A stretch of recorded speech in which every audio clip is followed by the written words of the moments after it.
What's going on, people? Angle Sports Edition bringing to you the Detroit Lions, Minnesota Vikings.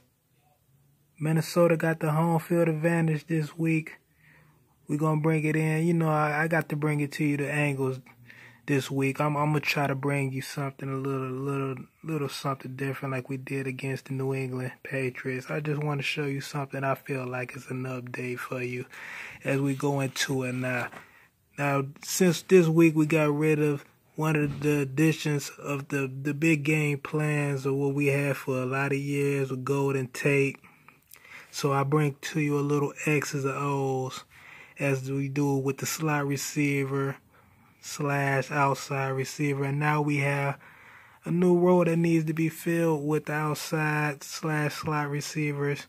With now TJ Jones playing a new role with new time, new clock management coming in with Powell and maybe Lacey.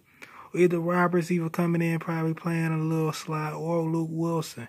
So, or either KJ getting a receiver clock, or either Theo Reddick. You never know if you see a duel out there, but here we go. You hear me?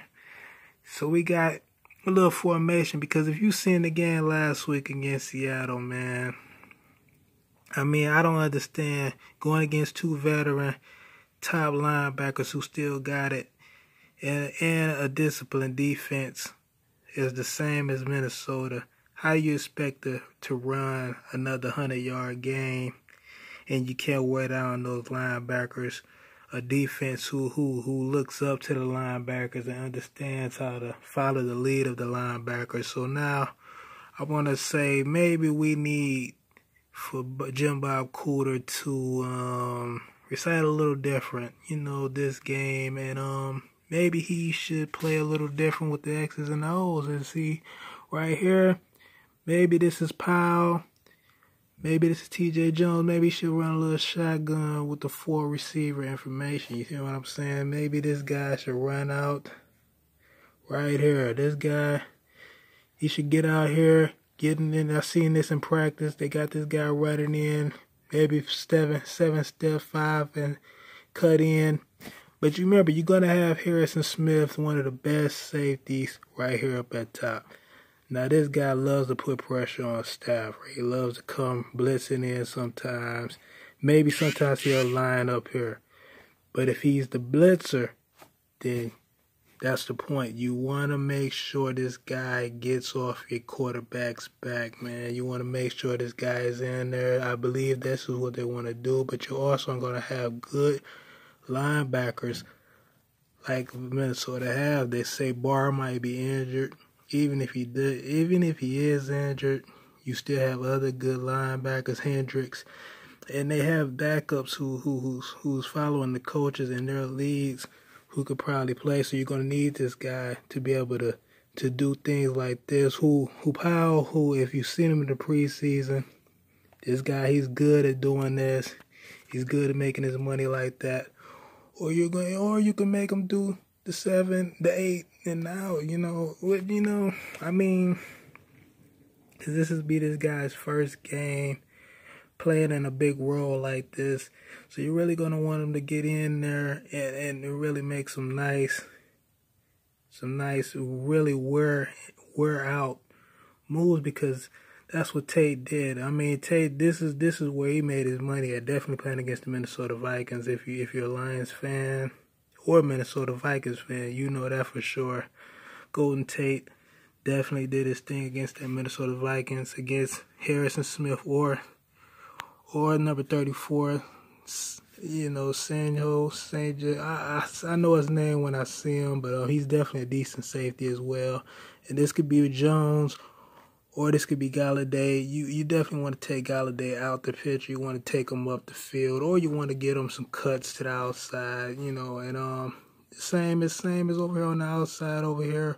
But it's same as well with Jones, TJ Jones, or this could be Powell. You want to cut him in, or you want to get him over here. You want to cut him inside. Either way, you want to make sure that you're getting traffic and getting wear and tear. You want to make sure that these linebackers and these safeties are getting neutralized. You want to make sure that somebody's getting wore out somewhere in between the middle. You see what I'm saying?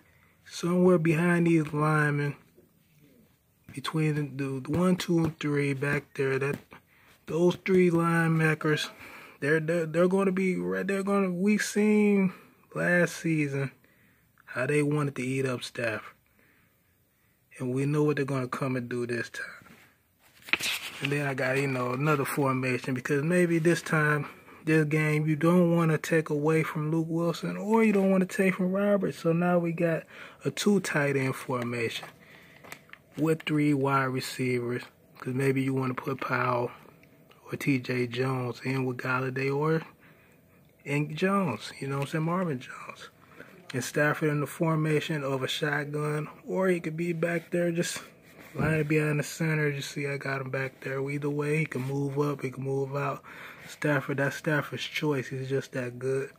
You want to do the same thing. You don't want to take Roberts out of the game. I seen him do that last week. He really didn't want to. And then when it was time for him to put Roberts in and play for a touchdown, the linebackers wore off. They weren't thrown off, and he looked like the guy from Dallas when it was time to throw him a touchdown. They knew what time it was, and it was time. It was the worst shit I've ever seen, man. You gotta make sure that this guy Roberts. You want to make sure that Roberts gets in, get some blocks in, make sure he's getting to wear in. Then make sure he gets ready to bounce out some plays, gets out to the sideline, make sure he's getting out there. While this guy, Galladay, is more freely to tiptoe and catch over anybody, no longer if that's Newman's retired, but, if that's Rhodes or whoever they got over there, my man from Michigan State, the speedy guy, I love his gameplay.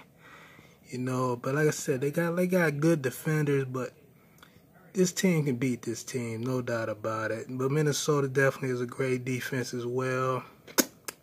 But the Lions is and Luke Wilson on the other side. As this guy comes in, if it's time, say this is Kerryon Johnson. If this is not Powell, if they choose to not put Powell or T.J. Jones in, he can easily swing back in. You know what I'm saying? And with Luke coming in and block like he's been doing on other plays, but first, maybe the linebackers won't be that disciplined, won't be that good. Maybe they'll be good as Miami, and then bam, bam, they'll be able to just come in and block. But first, we need to just see if we can wear and tear, and we definitely need to go back to some tight end situations, and definitely that will open up a lot of things. But with those shiftier, more speedier slot receivers, it's definitely not a bad thing, more than a good thing. I mean, you'll see more good things come out of it. Definitely with a passer like Matthew Stafford. Now we look at this. This one is more like a formation for LeGarrette Blount. You got the fullback who can easily shift out. I mean, now we're talking a little crazier, because that fullback can be anybody from Nick Bilal to you can make that even a tight end to your choice, Luke Wilson, because now you want to see if you want to switch this guy out. Now, I mean, we're really talking about how this guy, Harrison Smith, Kendricks, and Barr, you got Everson Griffin in those ends. We're talking about a lot of pressure that comes in to those tackles. It tries to hit your man, your target man now. And you don't have a slot receiver that tries to wear and tear those guys that's past that front four. So now you wanna play confusion, and you have that what you've seen in your offense, and you could do that even when you don't have those guys and you have in just LeGarrette Blount. You see what I'm saying? You can easily use Luke Wilson or either Tulu, you know what I'm saying, tight end. You could shift that out. You could easily bring those guys in right there. You could switch him out. And you could still wear out guys while those guys are being able to catch now going into the 9th week of the season. They're all warming up. While this could still be Marvin Jones and this could be Galladay. And they're not blocking. You know what I'm saying? That could still be 2-3 yards if you still want to just pound LeGarrette Blount up the field. But what we're saying is basically you don't want to run this game without even trying to play the linebackers first or playing the safeties first. I think if Jim Bob Cooter, Matt Patricia understand that, then they'll have the time of possession and they'll have a better chance of at least staying ahead of the game. Because if Kirk Cousins has more time of possession, then the Minnesota Vikings will have more angles of today. Well, Sunday. Angle Sports, Kevin Smith. Peace.